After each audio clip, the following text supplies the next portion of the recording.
एक इंजेक्शन लगा के। और जो चीज इंजेक्शन लगा के डेवलप की जा रही है, क्या उसके अंदर नेचुरल पावर होगी? नहीं होगी। और उस नेचुरल पावर ना होने की वजह से जो केमिकल उस लौकी के अंदर जा रहा है वो हमारी बॉडी के अंदर जाएगा तो कुछ ना कुछ तो हरकत करेगा कि नहीं करेगा? हमारी बॉडी का जो हार्मोन सिस्टम है पूरी तरह से बिगाड़ के रख दिया उसने। आज उसने नहीं, खान पान ने बिगाड़ा। उसके अलावा खान पान जो सिस्टम हमारा है वो पूरी तरह से बिगड़ गया है। यहाँ पर जितने लोग बैठे हैं मैं भी उसमें शामिल आता हूँ, कोई भी व्यक्ति पूर्ण रूप से अपने पेट से स्वस्थ नहीं है आज की डेट में। 5 तत्वों में ऐसे होता है। तो ये सारी दिक्कतें जो पैदा हो रही हैं,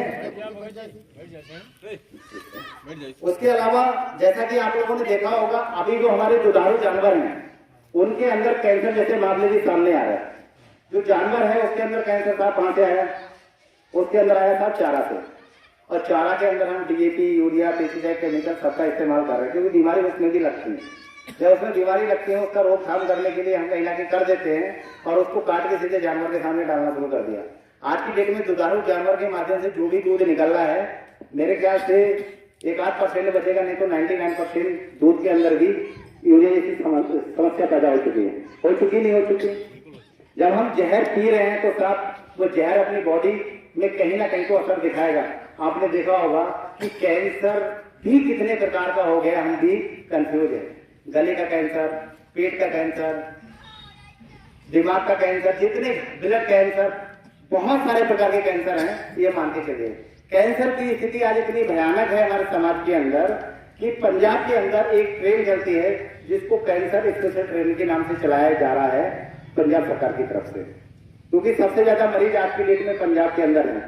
और पंजाब के अंदर इतने मरीज हैं जिसका कोई जवाब नहीं। उन मरीजों को सुविधा 8 से 10 बार लगातार उसमें लेबर खर्चा बढ़ रहा है, दवाइयों का खर्चा बढ़ रहा है और भी बहुत सारे एक्सपेंसेस हमारे बढ़ जाते हैं, जिस वजह से लास्ट में जब हम अपनी फसल को काटते हैं, काटने के बाद जब हिसाब किताब जोड़ते हैं तो पता चलता है कि कुछ भी नहीं बच पा रहा है। सहमत है इस बात से?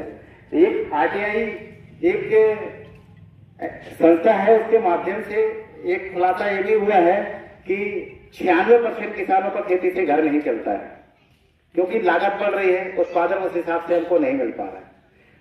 और भी बहुत सारी समस्याएं हैं किसान की आमदनी ना बढ़ने के, क्योंकि पेस्टिसाइड केमिकल की वजह से हमने अपने खेतों के अंदर आज जो हमारे कीट मित्र हैं उनको खत्म कर दिया है। देखा होगा आपने केचुआ खेत के अंदर आज की डेट में पहले जैसा नहीं मिलेगा। सहमत है इस बात से? जब केचुआ खत्म हो गया और भी हमारे जो कीट मित्र थे वो सब हमने खत्म कर दिए, तो कहीं ना कहीं जमीन की जो उर्वरा शक्ति है वो आज कमजोर हो रही है। तो मेरे पास कुछ पेपर कटिंग के माध्यम से कुछ जानकारी मैं आप लोगों के बीच में शेयर करूंगा। अगर आपको जानकारी जो अच्छी लगे उसको एक्सेप्ट कर लेना, जो अच्छी ना लगे उसको